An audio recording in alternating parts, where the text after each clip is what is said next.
I remember I was almost asleep, in that half state where you don't even realize that you've nodded off until something jerks you awake. It was a gentle knock.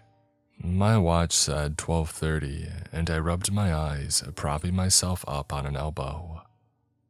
"Yeah, Paul?" I asked. The door creaked open a hair and Paul's face slid through. "Sorry, did I wake you?" he asked. Paul and I had been roommates since our freshman year of college. He was quiet, respectful to the point of almost meek, never made a mess or used anything that wasn't his. His only quirk was that he had trouble sleeping. Sometimes he would be up for days at a time before he could finally sleep, and then I wouldn't see him for days as he tried catching up on all that missed sleep in one big go. But still, he did his best to stay quiet and respect my more rigid schedule, and I couldn't think of a reason that he might be knocking this late unless something was wrong. "Yeah, but it's all right. Is everything okay?" His pale eyes slid around the room, searching for something. "Paul?" He blinked. "Yeah, sorry, I didn't know if you might have had a guest here." "No, why?" I rubbed a big clump of sleep from my left eye. "Well, there's a truck parked outside," he said. "In our driveway?" I asked, suddenly much more awake. Paul shook his head. "No, on the street. I didn't know if you might have had a friend over or something." "When did they park?" "I don't know, I just looked out and saw it there." I threw the covers away and swung my feet out from under them. "It's not a big deal," said Paul. "I just didn't know." You see, Paul grew up in Philly. I imagined it probably wasn't that big of a deal for him to have random cars parked across the road all the time. But we weren't in Philly, or any kind of city where anything like that should conceivably happen. Our little rental was, well, if not rural, then ex-urban at least, with our nearest neighbor a half-mile down the road. There was no house across the street from us, and no real reason that anybody could have been parking there. I reached into the drawer of my bedside table and pulled out a small .22 that I kept for emergencies, making Paul's eyes go wide. Even the sight of a gun made his skin almost visibly crawl. I had tried to teach him to shoot multiple times, but well, if I said it didn't work, I would be understating things to say the least. I threw on a t-shirt and walked to the front window to see exactly the truck that Paul was talking about. It shuddered ever so slightly, with small puffs of exhaust putting out of its tailpipe. "You didn't tell me that it was running." "I didn't know that I should have." "I mean, if it's running, it's not exactly parked then, is it?" "I'll call the police." "No, don't do that." "Why?" "Well, because then we'll have two problems. We'll just wait a minute and see if they leave. They could have just gotten lost or something." "You think?" "Not really, but maybe. Used to happen all the time back home. People would take the wrong road and park at the end of our driveway while they tried to figure out where they were going on their phone. Dad would stand at the window and watch them go. And so we did just that. We waited and watched through the window for 10 or so minutes, until it became clear that whoever was inside wasn't going anywhere. I say whoever because, as far as I could tell, there was no one inside. The cab was dark except for a faint green glow from inside, probably the radio or the dash lights. "I don't think they're leaving," said Paul. I sighed. "Yeah, it doesn't look like it." "What do you want to do?" he asked. I was already getting my coat on and gestured vaguely at it. "I'm gonna go check it out." Paul blinked. "Why?" I looked around. I mean, why not? What if it's some kind of serial killer or something? "Not 10 minutes ago you said it wasn't a big deal," I reminded him. "Well, it's not a big deal because it's out there and we're in here," he said, gesturing to indicate that the truck was, as he said, out there, and that we were in fact where we were. "It's a big deal if you're going out there." I shrugged and nodded to the counter where I had laid the gun. "I'll be fine." "I'm not going," said Paul, bravely claiming cowardice. I slipped on a pair of house shoes and picked up the .22 again. "I know you're not. Just watch and lock the door behind me. If anything happens, call the cops." "Why can't I call them now?" "Because I don't want them to show up when I've got a gun in my hand, Paul." Frankly, I didn't want them to show up at all, but I didn't say that part. Our feelings about the police were one of the few areas where we had a pretty sharp difference of opinion. I stepped out of the door into the freezing wind and crunched across the frozen grass in the yard. My hands buried in my pockets and the hood of my parka pulled up but still shivering like crazy. My breath came in short puffs and my body protested that I had left my warm bed for whatever this crap was. When I got closer, I realized how old the truck was. It was one of those old behemoths from the early 70s, but without any sort of brand marker. What I thought was black paint was instead some kind of matte primer all over the old thing, scratched off and dinged in some places and pulled in others. The chrome door handles were pitted and dull and there was a faint metal rattling in time with the engine. The floodlight above our porch just barely reached me, the pale light making everything feel colder than it already was and thickening the shadows around the woods across the road. I walked all around the truck, peeking through the windows and occasionally glancing at the dark woods that started not 10 feet from the road. I was afraid that I might see something, and more afraid that there might be something that I wasn't seeing. Inside the truck was a nothing so profound that I don't think I can rightly call it nothing. There wasn't a speck of dirt or trash as far as the eye could see. No McDonald's cups or straw wrappers. No worn spots or tears in the seats. Absolutely nothing.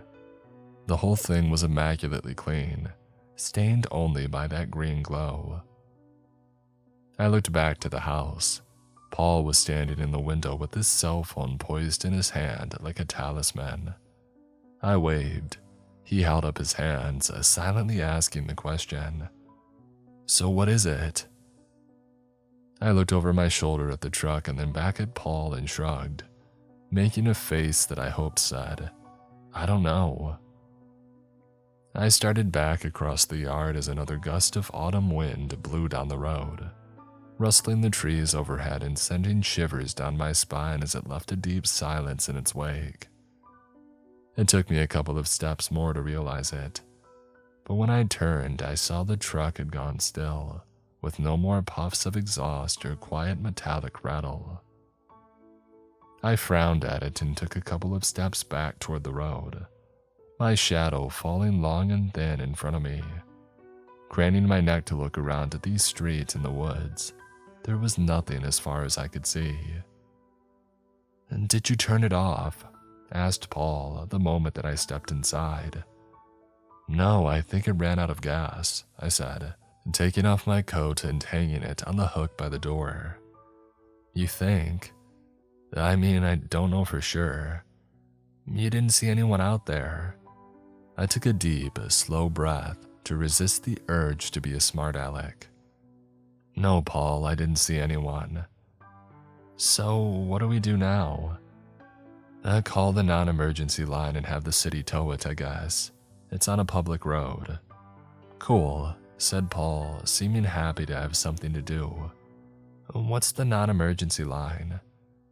"Dude, you're a programmer. You know how to Google something." "Right, yeah, sorry." "Now," I said, glancing at the wall clock. "I have to be up in about 6 hours, so I'm going to bed. Night, Paul." "Night, Jim." I didn't have strange dreams or a creeping sensation of doom like I feel I should have. Looking back now, that somehow makes it all the worse. I looked out the window the next morning and it was gone, and I thought that that would be that. In fact, between classes and work and so many case briefings to read, I hate to say that by the afternoon the next day, I had almost entirely forgotten about the old truck. Once again though, after midnight, a knock at my door woke me. This time, Paul didn't wait for me to answer, but opened the door himself. "Jim, it's back again." "What's back?" I asked. "The truck," he hissed. His face had disappeared from the crack in the door for a second as he looked over his shoulder. I started to ask, "What truck?" before my memory clicked into place. "Did you see somebody park it?" "No, same as last night. I just looked up and it was parked outside." The only light in my room was a long finger stretching out from the door. I stared at the ceiling for a moment thinking, "I'm not saying this is your fault or anything, but you didn't piss anybody off, did you?" Paul shook his head. "Who would I have enough interaction with to piss off that also drives a truck like that, Jim?" That was a fair point. There were a few people in the nearby town, if a grocery store and gas station could be called that had whispered about us being a little more than roommates when we first moved in.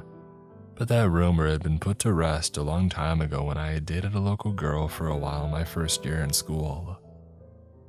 I briefly went back through my last week or so, wondering if maybe I had pissed somebody off. But classes and work kept me so busy that I rarely had any interaction with anybody that wasn't involved in either one or the other, and none of them drove a truck like that. I threw the covers back. The sooner this was handled, the sooner I would get back to sleep. I grabbed my cell phone and dialed the non-emergency number. "Bell County Sheriff's Department," came a tired female voice. "Hi, this is Jim Campbell, out on 332 Rifle Range Road. We called you guys last night about a truck somebody just left running outside our house. Well, they've done it again. Was wondering if you guys could send an officer to have a look and then have it towed or something." There was the slight noise of typing on the other line, followed by a distinctly worrying, "Hello?" "Yeah, I'm here," said the voice on the other end of the line. "I pulled up the address and I have a call from you guys last night, but it says we sent a cruiser out last night and no vehicle was found." "What?" "Yeah, the officer said they drove by and couldn't find any truck." I sighed. Typical. "Well, could you send another one out now? It's back. I'm sure if you just give it a few minutes, the owner will move it again." "Ma'am," I said, trying to be patient, "I don't think you really understand where we live. There's no reason for somebody to be parked on this road at all. This is the second night in a row that they've done it. Neither me or my roommate feel safe." A noise came across the line that might have had the audacity to be a sigh. "Okay, we'll have another officer out there soon. Closest one's about 20 minutes away, all right?" "Thank you," I said through gritted teeth. "Was that so hard?" I didn't say. "This time," she said with the tone of a mother wagging a finger at a child, "if the truck leaves, get its plate and either give it to the officer when he gets there or call back." I noticed Paul looking at me with a worried expression and I pointed at the phone and rolled my eyes. "Yes, ma'am." I ended the call. The number hadn't even disappeared from the screen before Paul asked, "Well?" "They're sending an officer out." "Phew," he said, relaxing back into the couch. "That's a relief. I wish I had your level of belief in the competence of county cops." I told him honestly. "You're going to be a lawyer. Your job relies on them being incompetent." I blinked, unaccustomed to any kind of witty response from Paul. Fair enough. We waited together by the window, watching the truck idle. The silence of the night seemed depressing against us until Paul turned on Netflix and the gentle nothingness of conversations from the office drifted out. I checked my phone. It had been 17 minutes since I made the call, which meant the police should be around at any moment. I began to realize that I was unconsciously holding my breath, waiting for something. Maybe I knew that when the cop arrived, something would have to happen. A part of me thought that when the cop showed, we would see whoever was driving the thing and then we would at least have a face to put to this mess, instead of some vague sense that somewhere out there, maybe hiding in the woods, was something that we couldn't see. "Jim," said Paul with a dread in his voice. I looked up from my phone to see the truck slowly rolling forward. Not like it was accelerating, but like somebody had taken the parking brake off. The engine didn't roar and the headlights didn't turn on, but nevertheless it picked up speed slowly, gaining momentum as it rolled away down the street. I looked for the license plate, but the thing didn't have one, and in seconds it had disappeared down the dark road. Not 2 minutes later, the cop arrived and parked outside, also on the road. We pulled on our coats and met him as he walked up our driveway. He was a mustached guy, younger, with a thick trapper hat on that covered his ears. "You the boys that called?" We nodded. "So, where's this truck you keep seeing?" "Well, you passed it," I said, pointing back the way the cop had just come. "It went that way not even 2 minutes ago." The cop turned to look back down the dark road, and some deeper, older part of me knew the formula of how this conversation would go, and I knew what he was going to say before he turned back to us. "I didn't pass anyone on that road," he said, frowning, even though I knew the words sent a chill up my spine. No, said Paul, frantically shaking his head. "They didn't have their lights on," I tried. "Maybe they pulled off somewhere into the woods." The cop looked off down the road, tucking his thumbs into his belt. "Well, I suppose it's possible. Don't really know why he'd do that, though. What did the driver look like?" I frowned, hoping that I could grab a hold of the conversation before Paul, but I was too late. "There wasn't one," he squeaked. My shoulders sagged as the cop's left eyebrow raised so high that I thought it might climb off his face. "There wasn't a driver. And that truck you just said drove away. Didn't have a license plate either," I said miserably. The officer leaned closer and sniffed a couple of times. "You boys, have a good time tonight, before all of this?" he asked. "We're not high," I said flatly. The officer raised both his hands innocently and said, "Well, I wasn't implying that. Look, 2 guys our age say that a truck drove off that you didn't see. Didn't have a driver, didn't have a license plate. The assumption is that we're either high or having a suspiciously similar psychotic episode. It's neither." The officer looked at me like he was actually seeing me for the first time. His eyes narrowed and he looked me up and down just a bit. And then the Lincoln College of Law sticker on the back window of my car caught his attention. Paul, by this point, seemed on the verge of tears. His head kept swiveling back and forth between the officer and the direction the truck had disappeared, and despite the cold and each frantic breath fogging as it left his lips, he was sweating. "Okay, why don't you boys give me a description of the truck and I'll tell our people to keep an eye out for it. Deal?" "What if it comes back after you're gone, though?" asked Paul. The cop shrugged. "Just call us again. We can't really do anything if it ain't here and you don't have a license plate." We did our best to describe the truck to the cop. I told him about the primer-looking matte paint job and the pitted chrome, and how the interior looked perfect. He took notes in a notebook that he pulled from his jacket and asked a couple of questions about the body style and where the mirrors were. When he was finished, he flipped it over and said, "Well, it sounds like a '72 Explorer. Only problem is, those were some popular trucks back in the day."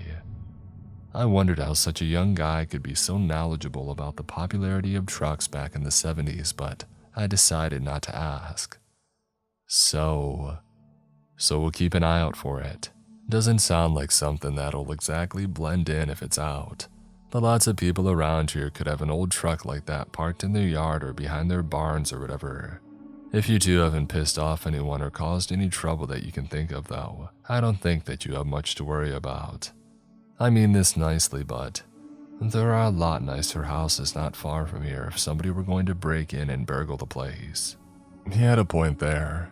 Our house was very clearly a rental that students had been riding hard and putting away wet probably since it was first built. The cop told us a couple more times to call them if the truck came back, and just keep an eye out and make sure the doors and windows were locked. And then he was gone, and we stood in the yard and watched the taillights of his cruiser disappear down the road. and almost as one, our eyes drifted over to the dark woods some few yards away. Paul spoke quietly into the wind as it carried crisp, dry leaves around our feet and brought the smell of wood smoke from some house nearby. "Jim, are we going crazy?" I didn't answer. "Let's go inside. I'm cold." He planted his foot on the cold ground with a small crunch. "No, are we going crazy?" he asked again. I looked at him and the grasping glow of our porch light. I knew why he wanted, even needed the answer. It was the same reason that he didn't sleep. It was the same reason that he jumped at little noises. "I don't know," I told him honestly.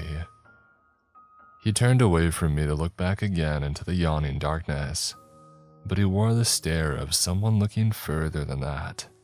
The past, maybe. I put my hand on his shoulder and we walked together inside, welcomed back into the warmth and comfort of a familiar place and the familiar sound still playing from Netflix. I asked if he wanted me to stay up for a while, but he shook his head, already pulling his laptop from his bag. "I'll get some work done. Just go to bed, Jim." I left him there on the couch, wrapped in a blanket, tapping quietly on his laptop, and I slid back between my sheets once more. They had gone cold and I didn't sleep for a long time. Instead, I laid there listening to the quiet noise that filtered through the walls.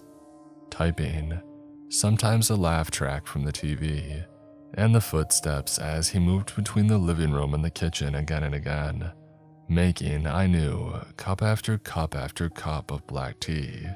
He always made tea when he was thinking of his mom. I don't think he even realized it, but it was a habit that I had long recognized. Whether it was a nervous habit or a comforting ritual, I'm not sure. But every time he began to dwell on her, he would make cups and cups of the stuff, like he was brewing a potion that might keep his own mind from snapping like hers had. I wondered if I should do or say something, but the more that I thought about it, the more I came to realize how precious little there was to be done about such a thing. I also knew that there was a real possibility that my bringing her up to him during all of this might very well validate his own fears. I was considering all these things, wondering what was to be done, and the very act of counting and considering them all quickly lulled me to sleep like so many sheep being counted. I was miserable in classes that day, and when I got home, Paul was asleep in his room. I sat in the living room reading case reports until I came to a case that caught my attention. 3 sisters all attacked a house after living together for a number of years. They tore their clothes off and broke the windows, asking the family inside if they had prepared a room, and even assaulted multiple officers during attempts to subdue them. After they were finally arrested, all 3 sisters were put together into the same cell, where they chanted nude on the cell floor, but otherwise remained quite reasonable according to the briefing. The reason given for attacking the house was that God had gifted them the house, and they were to be, in their own words, as Moses being led into the promised land. All 3 were found not guilty by reason of insanity, clearly with the reason given by staff psychiatrist being fully simultané, a term describing a sort of shared madness in which psychosis spreads from one person to another.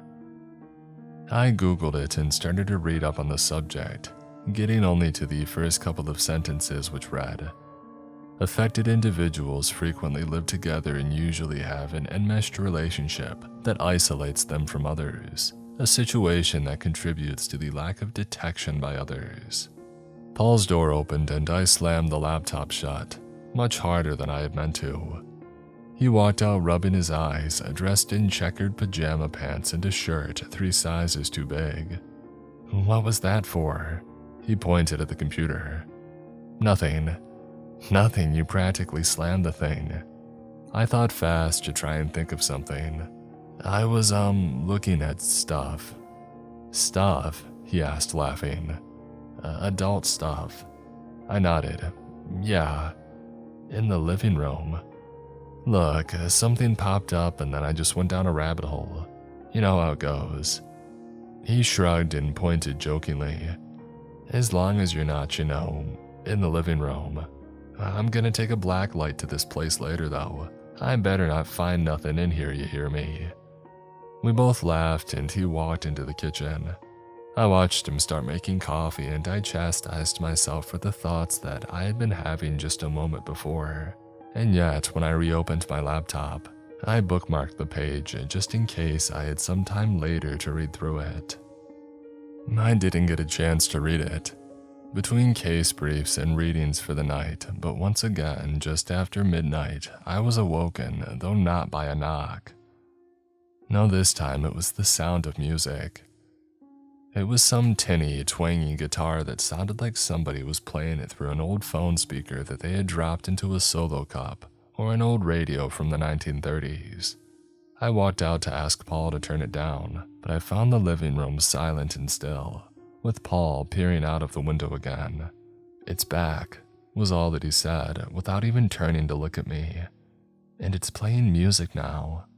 I walked to the window and peered out into the cold night. The windows radiated the sharp smell of cold air, and I knew it must be well below freezing outside. The truck sat again in the same place that it had every other night, right at the edge of the forest, sputtering and putting out exhaust at the edge of the light. "Jim? This can't be real." He shook his head. "What? I mean, this can't be real. This is either some prank from somebody in town or we're both losing our minds." I could have phrased it better, and I saw the words hit him like a slap. "You see it too, though," he said. "I don't know what I see. I know that stuff like this doesn't happen, though. Either we're indulging the pranksters, though, or indulging our own insanity. So the solution to both is the same. Ignore it." His eyes had grown wide, like a scolded puppy, and he turned back to the window. "You really think we're losing it?" A part of me, a very mean little part, thought, "I think you're losing your mind and dragging me down with you." I shook the thought away, trying to convince myself it was just the cranky thinking of a person woken up in the middle of the night. "I don't know what this is," I said, "but I'm going to stop paying attention to it. Paying attention to it isn't helping it go away, so maybe ignoring it will." I walked over and grabbed the curtains and slid them across the window, shutting out the light from the porch and plunging the living room into darkness. "I don't want to lose my mind." Paul's voice shook in the dark, and I fancied that I could make him out there beside me. I sighed and reached out a hand to pat him on the back, but at the last second reconsidered. "You'll be all right, Paul. Look at it this way, if you're losing it, then I'm losing it too, so we'll go crazy together." I heard him laugh a little and breathed a little easier. "It'll be a lot harder to convince everyone that we're not together if they heard us saying stuff like that," he said. Now it was my turn to laugh. "Just put in headphones and try to sleep. That's what I'm going to do." My eyes were adjusting to the dark and I saw him nod, though I couldn't make out the expression on his face. I heard him sniff loudly. "Okay, just ignore it. I'll visit the police station tomorrow too. We'll see if we can get to the bottom of this." He nodded again and I watched him disappear into his bedroom, closing the door silently. When he was gone, I peeked through the curtain again. The truck was still there, sputtering, and I can't be sure of this, it seemed just a few feet closer, almost like it had moved slightly to listen better. The music still played, and when I laid back down, I could still hear it faintly. I took my own advice and turned on my television, putting on Looney Tunes and turning up the volume just enough to drown out the noise. It took a while, but I finally fell asleep. The next day after my classes, I stopped by the county sheriff's office. The office had the well-worn, creaking look of so many small-town municipal buildings, like it had been built in the 20s or 30s and had been held together by duct tape and barely sufficient municipal grants ever since. The front desk was sat behind a webbed cage, and one of the fluorescent lights flickered in a way that gave me a headache after only a few seconds beneath it. The woman behind the desk quit tapping on her phone long enough to look up at me, wearing a look that said she was already bored with whatever I was about to say. "Can I help you?" "Yes, I live out on Rifle Range Road. I called the other day and you guys sent out an officer for a truck that was sitting outside of our house. It's still coming every night, and my roommate and I came to ask you if you can have an officer come out and either wait or drive by around midnight or..." I trailed off when I saw the faint glimmer of recognition and amusement in her eye. The cop had probably told everybody here about the two roommates seeing ghost trucks, making sure to use air quotes around the word roommates like everybody else does. "Oh yeah, that call Donnie went out to the other night." I almost rolled my eyes that his name was Donnie, but I caught myself. Maybe. Guy with a mustache." "That's him." "Ah." She grabbed the office phone and tapped a couple of buttons and then said, "Yeah, Donnie, your call from the other night's here." There was a pause and then she said, "Yeah, that's the one." She hung up the phone, and a second later, Donnie emerged from a side door, his hands in his jacket pockets. "Howdy again, fella." I nodded. "Hello again. I'm going to be honest, I didn't know that I would specifically see you." He shrugged. "Well, I was the one that went out the other day, so usually we keep the same person on stuff if we can." "Yeah, that makes sense." "So I'm guessing that truck keeps coming back?" he asked, giving a quick smile to the lady behind the desk. "Look, we're not crazy. I know this is weird.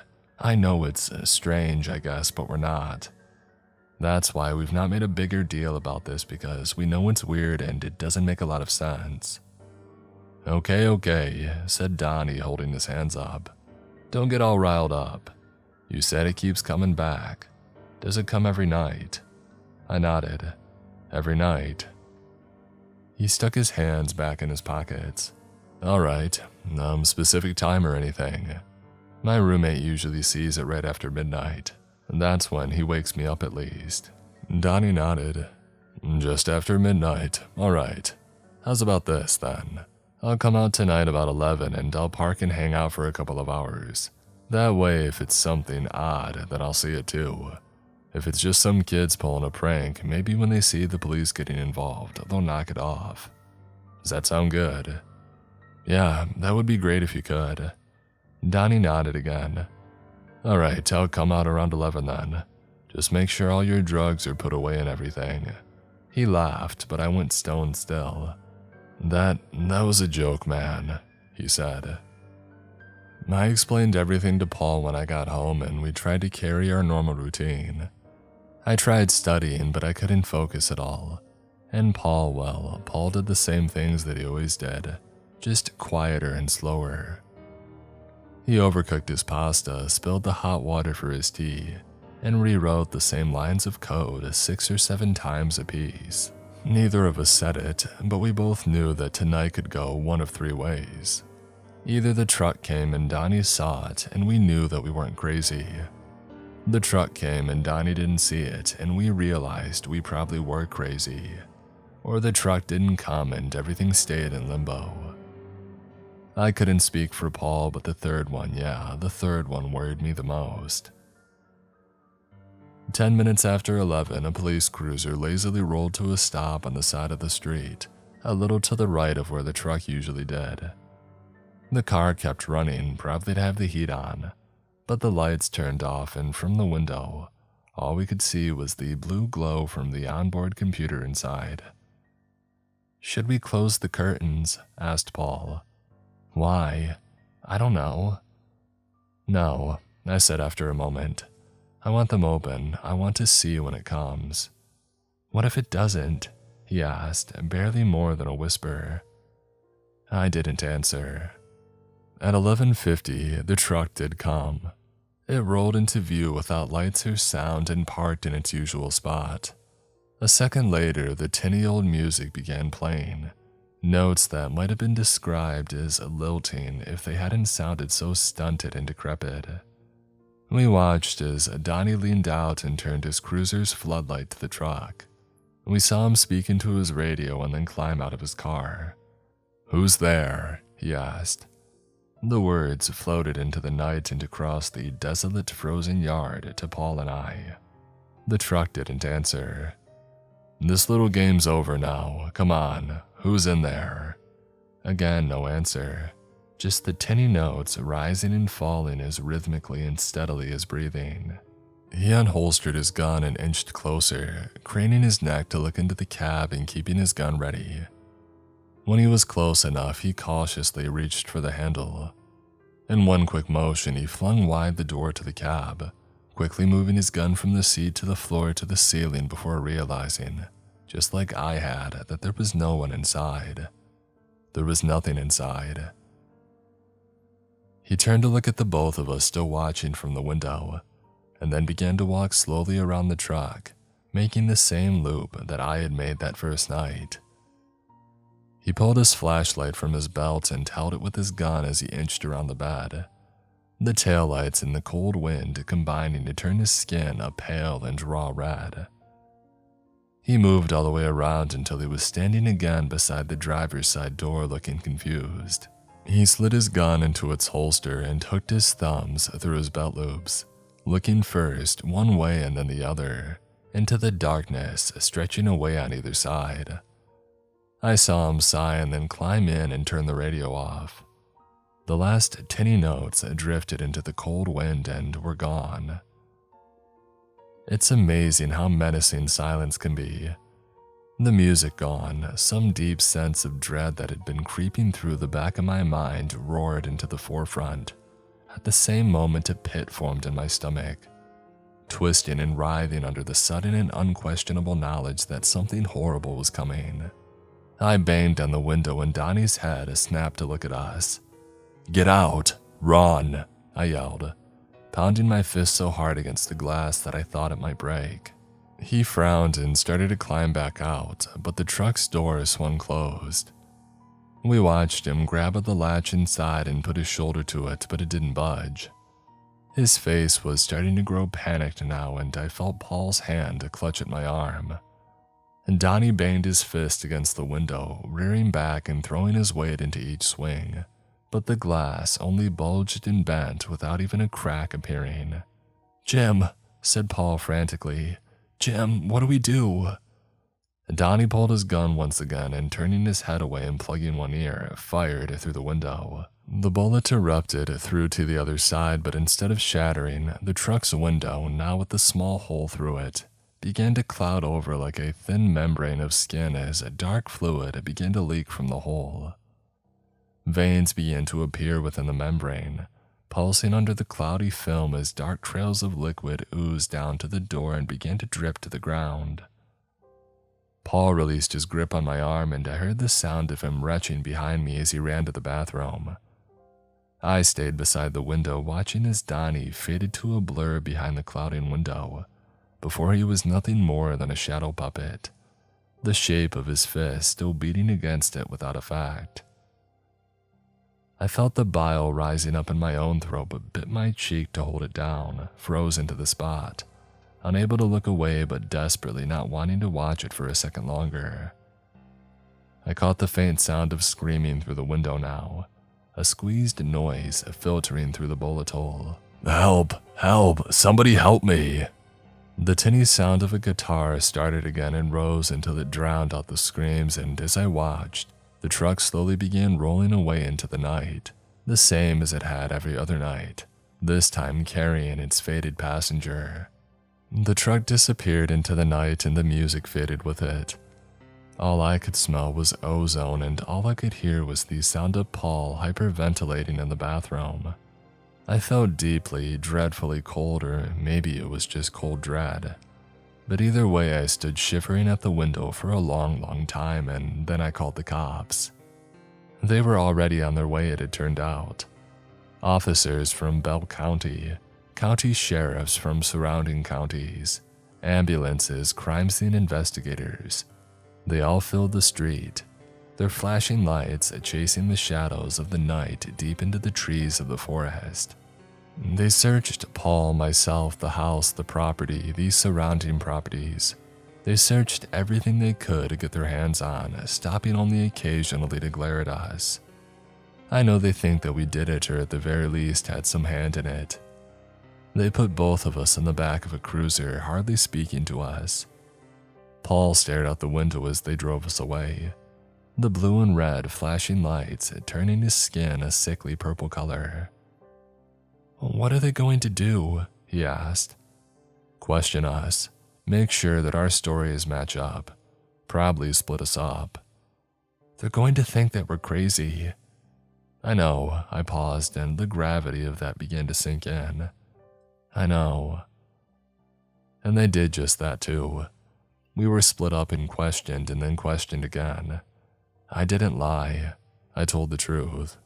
"You understand," said one of the interrogators condescendingly, "why we're having trouble believing you right." I nodded, looking at the steaming styrofoam cup of coffee that they had gotten me. The white styrofoam was so white under the fluorescent lights. They did that to make you go to the bathroom and make you uncomfortable, but I didn't care. The heat and the bitterness both felt good. "So why don't you tell us what really happened then?" asked the man. He was a fat guy that had that air of somebody who probably beats his kids. I spoke slowly and clearly.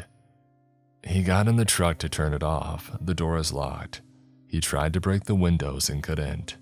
He shot the windows and they didn't break. The truck drove off." The man sighed and his partner leaned over. "Look, we can't help you if you don't help us, man. You understand that, right?" "I understand. I understand why you don't think that I'm telling the truth, and I understand this all sounds crazy. I mean, I really do. That being said, I imagine his cruiser was equipped with a camera. You'll see that I'm telling the truth. We both are." They both stared at me and I stared at them, and for just a bare moment, I saw a flicker of hesitation pass across their faces. And that was how it went until they finally pulled me out of the room. Paul was already standing in the hallway and we were escorted back out to another car. On our way out, somebody opened a door in front of us as they left a room. Before it closed, I caught a glimpse of large screens on a wall, all playing dash cam footage. All playing the same dash cam footage actually. And I caught the sound of somebody going, "Play it again," before the door closed. It was 7 a.m. when we got home. They had destroyed the house and we picked our way through the thrown books and spilled garbage to both collapse on the couch. We just sat there for a few minutes staring into empty space, not talking. Eventually, my watch chimed to 7. "Why did this happen?" asked Paul. I didn't answer. Instead, I got back up and started getting ready. "Where are you going?" "I've got class." No truck came that night. Then again, it could have, and I would have just slept through it. I was asleep well before I hit the pillow, dead to the world for all intents and purposes. Still, somehow I know that it didn't. Some deep part of me knew that it wouldn't. After all, it had gotten, well, if not the prey it wanted, at least something. It took us days to put the house back together. You don't realize how little attention you pay to where things are until you have to put them all back. Every night when it got dark, without agreeing to it or even talking about it, we would both stand at the window, sometimes for minutes, sometimes for more than an hour, waiting for something that neither of us could articulate as we stared into the dark. A continuation, a resolution, some kind of closure, something. And we did that every single night for months until life started to fall into that sullen normalcy that follows life-changing events. It wasn't until we stopped, until the creeping thought that maybe it had all been some bad fever dream had begun to creep into the edges of my thoughts, that it all came rushing back with a quiet knock on my door just after midnight. "Jim?" "No," I whispered. "No." "Jim?" Paul's voice was hoarse. "Come look." The living room was dark when I walked out, with The Office playing on TV. All that darkness only served to frame what I saw on the street. An empty cop car idling in the street, filled with a faint green glow. That's been some years ago now, and I've long since graduated and moved away from Bell County. I live on the top floor of a large apartment building now in Philly, far away from the street below. But there are nights still where I can't sleep and I step out onto our balcony, and I swear that I see an old police cruiser that doesn't look quite right, or an old truck idling, and my heart skips a beat. But almost every time I see the cop inside, or an old man counting the addresses, looking for wherever he's going. Almost.